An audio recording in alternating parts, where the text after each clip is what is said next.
Doing? You okay? Alright. I'll tell you what, I'm gonna use this mic later, but for right now, here in the beginning, I'm just using my own voice because it's really hard for me to create a Mojo Bag and hold a microphone at the same time. I'm talented, not quite that talented. So we're gonna put this down, and I'll get back to this microphone in a second. Hang on, I lied. Alright, one thing real quick.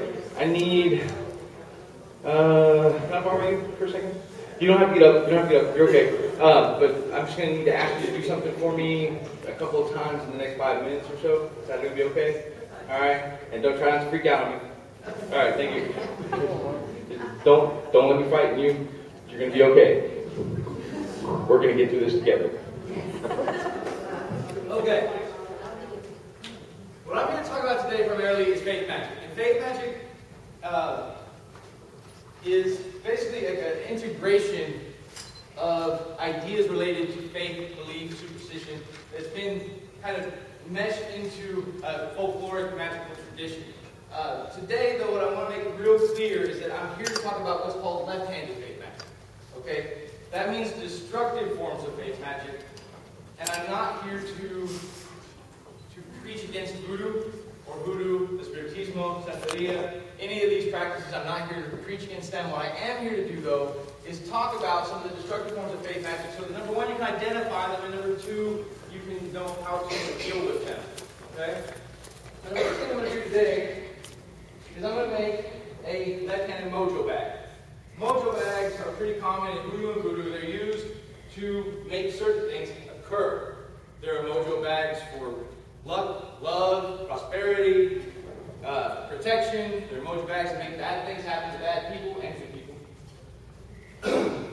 And the good news is that for only $4.99, you can go online and there will be a mojo bag there that can guarantee you'll go to Vegas. So, if that happens, bring that mojo bag to me. Alright, so the first thing I'm going to need, though, is a piece of clothing. This particular piece of clothing came from the shirt of a violent man who died a violent death. This is going to make the outside of our mojo bag. I'm going to add spirit oil to the interior of the mojo bag.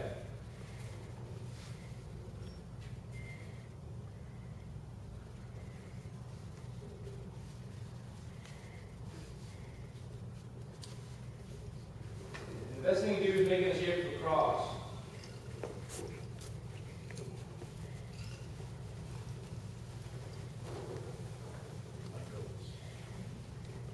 Alright. Yeah, it's my cookbook. Alright. Next thing I'm going to need are finger bones. In the shape of a cross, bone crosses are very common in faith magic. These particular ones came from a hand of a dead person, obviously. I'm going to set these in the center. Next thing I'm going to need to do is salt the bones. So I've got a little blessed exercise salt here. I'm going to add these to the top.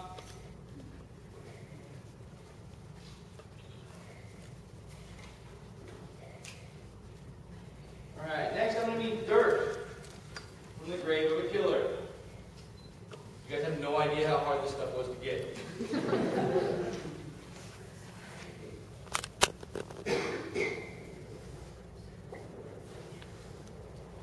The reason that these particular ingredients are added is that the spirits I'm going to need to put in this bag have to be attracted, like attracts like.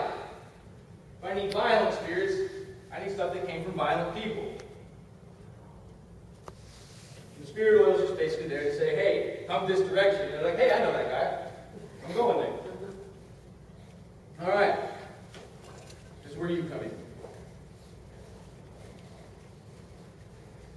God, please let me have a pen. You gotta pay the spirits so they get this. Alright. Can you put that in your pocket for me? Okay, now I'm gonna make that penny disappear. No, not really. Alright. This is payment, basically, to the lost spirits I'm putting in this bag. Alright. Now I need you to pluck a hair out of your head.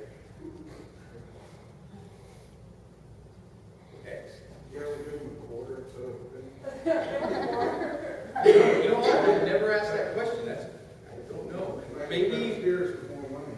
I don't know. You might not want that many in there.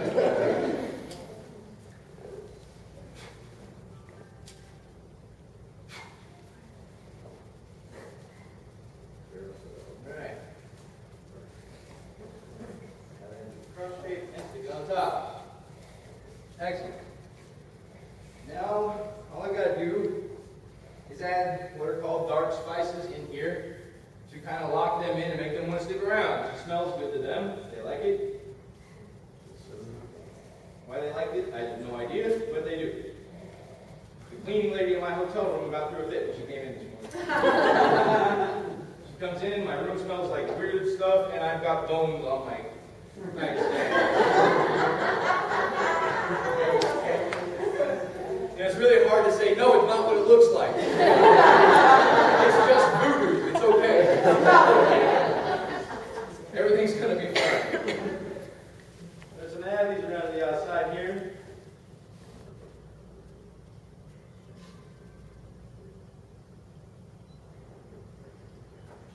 All right. Now, pull up the corners, trap the spirits inside.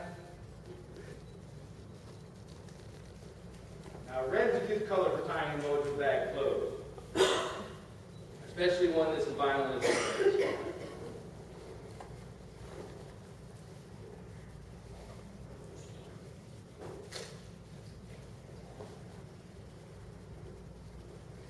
It's important not to touch the bottom.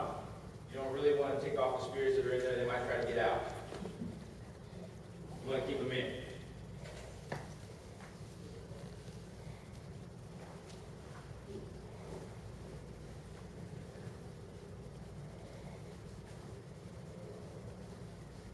Okay. I'm going to borrow you again here. Can you close your eyes for me for a second? All right. Yeah, I need you to put your hands like down forward for me for a second. All right.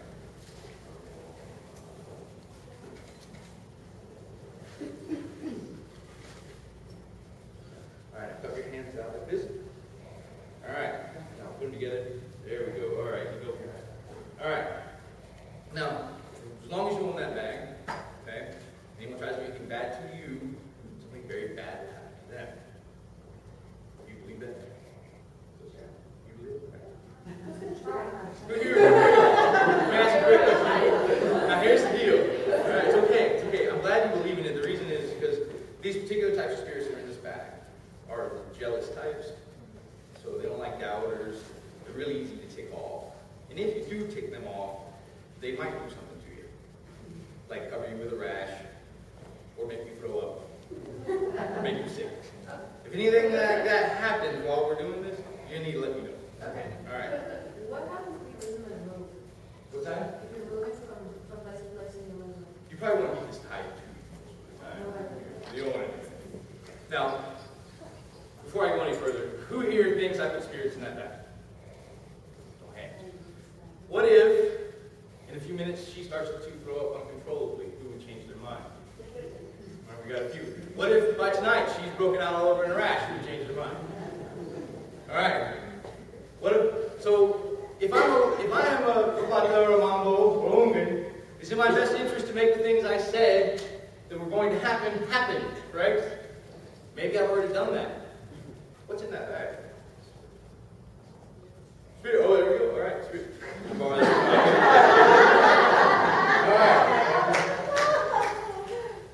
Let's look at what I put in this bag first. Spirit oil. What's in spirit oil? We would like to think so.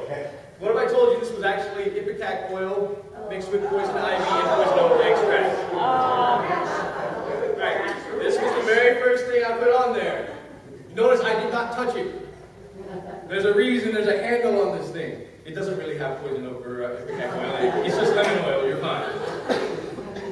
Unless you're allergic to lemons. You're not allergic to lemons. Oh, good. Okay. I probably should ask that first. We're okay.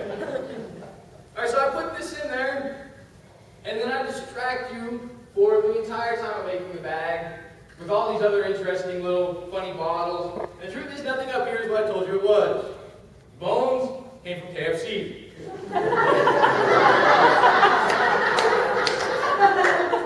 The dirt came from a construction site outside my hotel. The bottles, these were on sale at Hobby Lobby, were only $3.99. But they looked particularly spooky, so I got them. And the shirt, flannel piece, that used to be my pajama pants. I washed them, don't worry.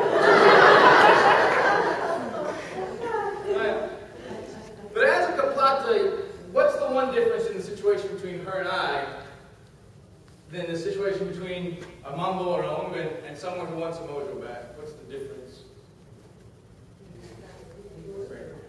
Did she come to me? No, she did not. But when you come to them, they first think cha-ching. Alright? And the first thing they have to do is convince you of what they're capable of doing. Once they've convinced you, they've got you, because you go home with your brand new awesome Mojo Bag, and then the next day you wake up and you've got a little rash on your forearms. Now, did anyone notice what I did with the bag before I gave it to you? I touched her on the head, all on her forearms. Perfect place to do it, because the one thing she's probably going to end up doing is this. She's probably going to do this at some point in the day. She's going to wake up the next morning with a rash everywhere. Now, when that happens, is her first thought going to be, go to the doctor? No, because I already told her it was going to happen, so her first thought is to be, holy crap, what have I done? I pissed off the luau. I need to go see the Mambo or the Ungan that I just came from and get them to fix this. And they will come and I will say, absolutely, I will fix it. Only, this time it's going to be a little more expensive. And so this starts a cycle of I fix one thing and I break another. Now, I'm not saying that all Mambo and Ungan do this.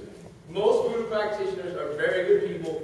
They don't do this kind of stuff, but there are many kapla types that cause this kind of damage to people. Primarily because it's lucrative. It really works when you get people to believe you have power to fix things. And so they will fix one small thing, but then they will break a series of things.